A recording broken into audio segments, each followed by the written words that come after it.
I just want to thank you for asking me here in your hospitality. You have a beautiful church.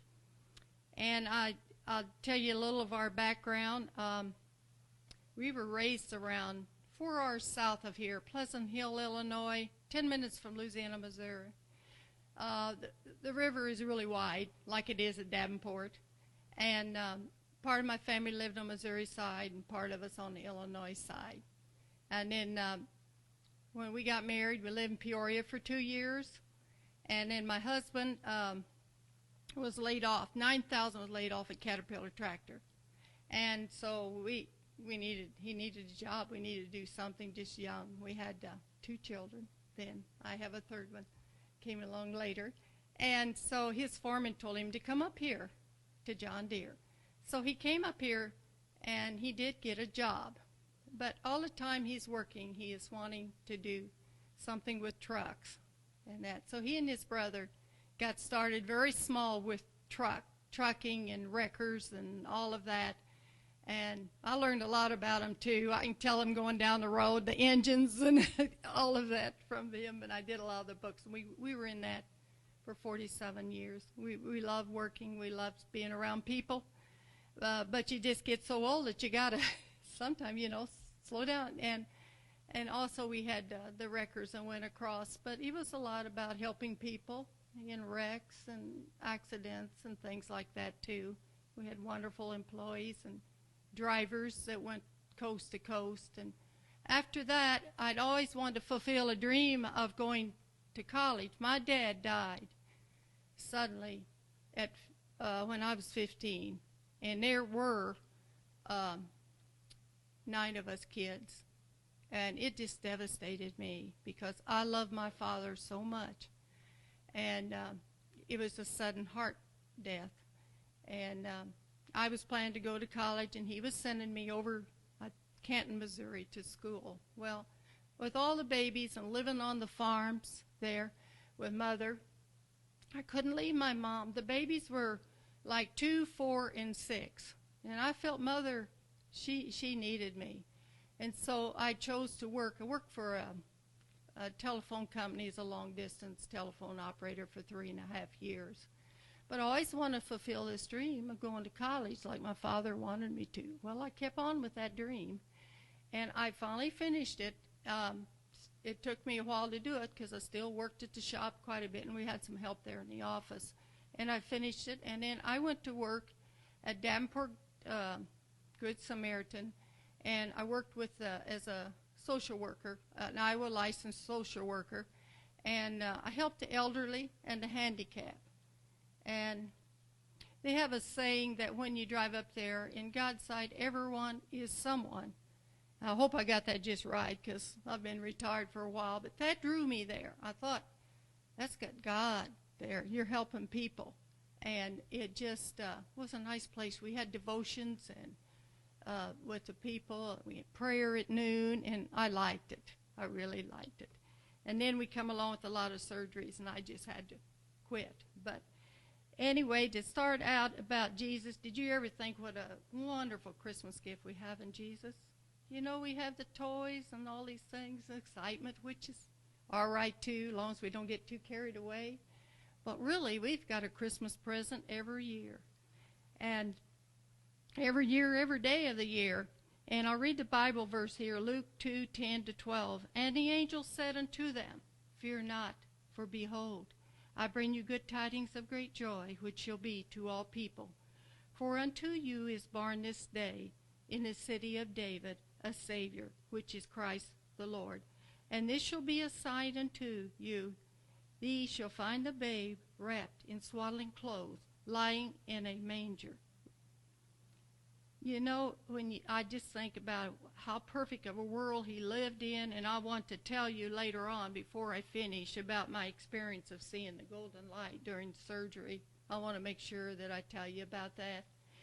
But my special Jesus has brought me through many things, and I'll go into some of them, but the last 3 years I've had just numerous heart procedures. And I'm not here just to talk about myself, but I've had triple bypass. I've had didn't heal right. They did that again. Then I went along and my bypass, I had a back surgery, and then my bypass filled up. I didn't know it. I had congestive heart. I wasn't feeling quite right. And for some reason, the second heart doctor I had, he told me, he said, I want you to wear a heart monitor for 3 weeks. Well, I couldn't figure out why he's doing that, because I thought, oh, it's just my age. I just don't, I'm okay. But I wore that, and I wore that about a week, and I got a call that I needed to get in there. He still didn't tell me anything, like anything was wrong, so I think I'm okay, but he's going to get a hold of another doctor. Well, I didn't go straight home and stopped at the Dollar General to pick up something little, and they're frantically trying to get me, and they don't have my cell phone. They're telling me, you get to the hospital as soon as you can. Well, my lungs had filled with fluid. I had heart failure, and they had to get the fluid off of me before they could do an angiogram. And then they did, we got the fluid off pretty quick, and they did the angiogram. And he told me then, you might have to go through another open heart surgery. And I'm saying, oh, Lord, I don't know if I can do that again so quick. It's only been like 2.5 years. And it ended up that because my stomach perforated from Plavix and aspirin, I can't take those pills, that they didn't want to put any more stents in me either or do anything like that. They would rather do an open heart surgery. But for somehow the doctor said he got really nervous, and he said he went back and got an old cutter tool. And I'm 100% blocked there. It was 75 here and 50 here. The LAD, that one, he took that cutter tool, and he said by the grace of God, for me and for himself, he was able to open me up. So that was wonderful. And I got home, and, you're recuperating and that, and I just don't have the energy. I don't have energy. I'm not feeling right, but I'm having to lay around on the couch a lot. This was this last August. And I just feel so bad. And I had atrial fib as a fibrillation as a problem with the open heart surgery.